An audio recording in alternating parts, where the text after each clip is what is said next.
Guys, मैं Anjali Jaiswal.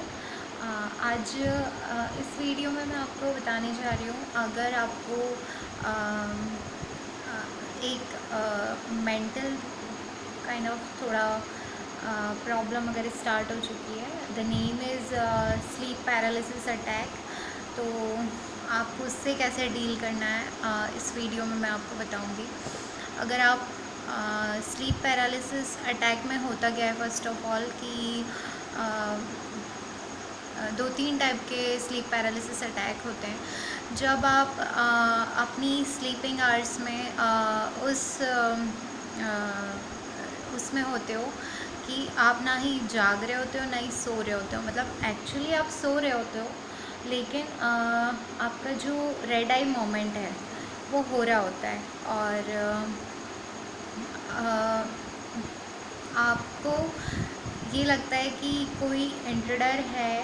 Intruder मतलब वो इंसान होता है जो कि एक्चुअल में चीज़ होती नहीं है, और वो आपको फील होती है कि वो है। तो अगर आपको इस तरह की कोई चीज़, जो स्लीप पैरालिसिस अटैक जिनको आता है उनको ये समझ में आएगा फॉर श्योर, और नहीं तो आप गूगल कर सकते हैं कि क्या सिम्टम्स होते हैं। तो उसमें होता यही है कि जब वो उसका नाम स्लीप पैरालिसिस अटैक इसीलिए है कि वो एक तरह का पैरालिसिस अटैक है, लेकिन ड्यूरिंग आवर स्लीपिंग आवर्स, जब हम सो रहे होते हैं उस टाइम पे वो अटैक आता है, इसलिए उसको स्लीप पैरालिसिस अटैक बोलते हैं। वो एक इतना ज़्यादा कोई मेजर इशू नहीं है। ये बच्चों को भी होता है और एडल्ट्स में भी होता है। तो बच्चों को जैसे किसी चीज़ का कोई फियर हो या फिर कुछ शॉकिंग उनके साथ इंसिडेंस हुआ हो, तो उस वजह से उन्हें ये चीज़ होने लगती है। लेकिन जैसे कुछ लोगों को नाइटमेयर्स का भी प्रॉब्लम होता है, तो वो एक डिफरेंट चीज़ होती है। स्लीप पैरालिसिस अटैक में जो कुछ भी हो रहा होता है, आपका दिमाग इस तरह से वर्क करता है कि आपको ऐसा लगता है कि वो सारी चीज़ें आपको फील होती हैं। तो सारा कुछ आप सेंस कर सकते हो, मतलब इस तरह का वो चीज़ होती है। तो नाइटमेयर्स में तो हम लोग केवल सपना देख लेते हैं और हमें लगता है कि वो केवल सपना है, लेकिन ये सपना नहीं होता है, ये हमें पूरा फील होता है और एक्चुअल में हमें होता है ये चीज़।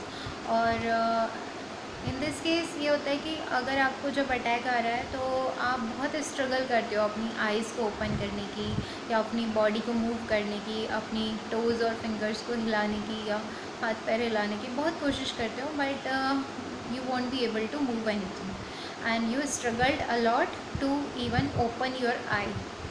सो this is what is the sleep paralysis attack. So इसमें यही होता है। तो जब भी आपको इस तरह का अटैक आता है, एनी हाउ आप पूरी कोशिश कर देते हो, क्योंकि जो भी आपके साथ इंसिडेंस हो रहा होता है उस अटैक में आपको पसंद नहीं आ रहा होता, और आप सोचते हो कैसे भी करके मैं इससे बाहर निकल जाऊँ। बहुत कोशिश करने के बाद आप अपनी आँखें धीरे धीरे खोल पाते हो। आँखें खोलने के कुछ सेकंड तक आप केवल आँखें ही खोल पाते हो, उसके बाद बॉडी आपकी बिल्कुल मूव नहीं कर पाते हो। आप बहुत कोशिश करते हो फिर भी कुछ सेकंड्स तक, तो फिर उसके बाद धीरे धीरे आप अपनी बॉडी भी मूव कर सकते हो। जैसे ही आप अपने सेंसेस में आए ना, उस अटैक के ओवर होते ही, जैसे ही आप अपनी नॉर्मल बॉडी के फॉर्म में आए, तो आप उठ जाएं उस जगह से जिस जगह पर आप सो रहे थे, और जिस पोजीशन में आप उठ के आप सोए ना। अब सोना बंद करके आप उस जो इंसिडेंस हुआ उसको भुलाने के लिए, क्योंकि वो एक्चुअली में आपको पूरा फील होता है, उसको भुलाने के लिए आप उस जगह को छोड़ दो कम्प्लीटली। फ़ोन उठाओ या कोई सी बुक उठा लो या फ़ोन उठा लो। Phone is the best thing I think. और open any series or any comedy show or any prank kind of things or anything, news channels and anything. Just divert your mind and remove that thought, or that thing. Try to remove it from your mind. और जैसे जैसे आपका दिमाग बार बार उसी बारे में सोचेगा, उसी को बार बार सोचेगा, लेकिन आप उस चीज़ से खुद को निकालने की कोशिश करें।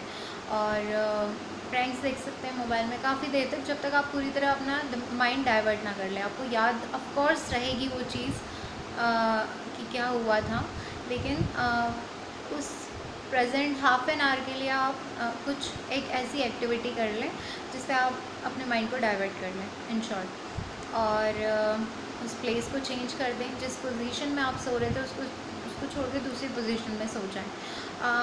बेस्ट थिंग ये है कि अब जिस दिन आपको अटैक आया है, आपको पता है कि now you are little bit a lot of मतलब आई थिंक जब भी अटैक आता है तो आप नॉर्मल से ज़्यादा स्ट्रेस्ड आउट कंडीशन में गुजर रहे होते हो तो आपको अटैक आता है। इट मीन्स कि आपको मेंटली अपना लेवल मेंटेन करने की अब ज़रूरत है।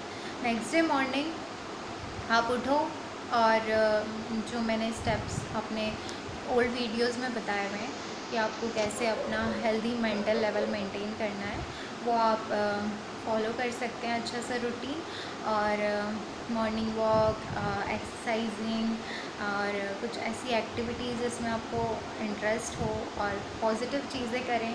और जहाँ हम सो रहे हैं उस रूम को, बेडरूम को हमारे पूरा नीट एंड क्लीन रखें और कोशिश करें कि वहाँ पे एक पॉजिटिव एनवायरनमेंट क्रिएट करने की कोशिश करें। और जब हम सोते हैं तो सोने के पहले हमें कुछ ऐसा पढ़ के सोना चाहिए या ऐसा कुछ देख के सोना चाहिए या फिर ऐसा सोच के सोना चाहिए हमें, या तो कुछ भी ऐसा इंटरेस्टिंग सोच के सोना चाहिए कि उससे हमें कुछ इंस्पिरेशन मिले, मोटिवेशन मिले, या फिर कुछ पॉजिटिव चीज़ करने को मिले, या फिर कुछ नेक्स्ट डे का ही प्लान करके सो जाओ कि कल हमें कुछ अच्छा करना है, कैसे स्टार्ट करना है, वो प्लान करके सो जाएं। कुछ अच्छा से सोच के सो जाएं तो अच्छी सी नींद आती है। और आप गायत्री मंत्र बोल के सो जाएं, बेस्ट है। और भगवान का ध्यान करके आराम से सो जाएं, उनकी फील करें कि आप उनकी गोद में ही सो रहे हैं और you will feel so much relief, trust me. And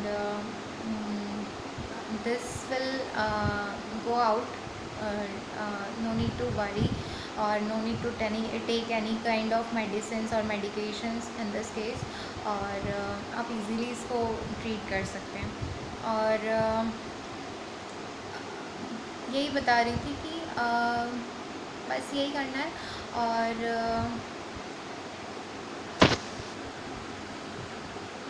फिर आराम से सो जाएं। बस इतना सा करने में आपको काफ़ी हेल्प मिलेगी। और नेक्स्ट डे से आप मेडिटेशन स्टार्ट कर दें।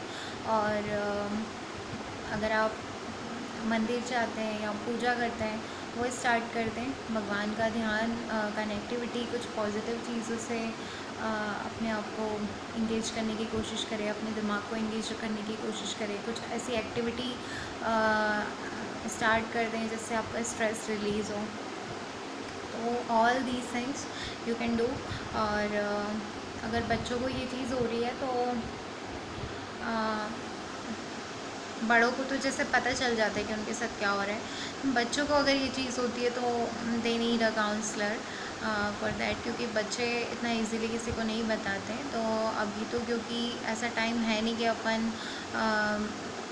अभी तो कोविड-19 एक मेन टाइम चल रहा है, तो कोशिश ये करें कि जितने भी मेंटल डिसऑर्डर्स होते हैं या जो भी होते हैं, हम अपने बच्चों का एक्स्ट्रा केयर करें, उनका ध्यान रखें और हम खुद से स्टडी करके इसको सॉल्व करने की, इशू को सॉल्व करने की कोशिश करें।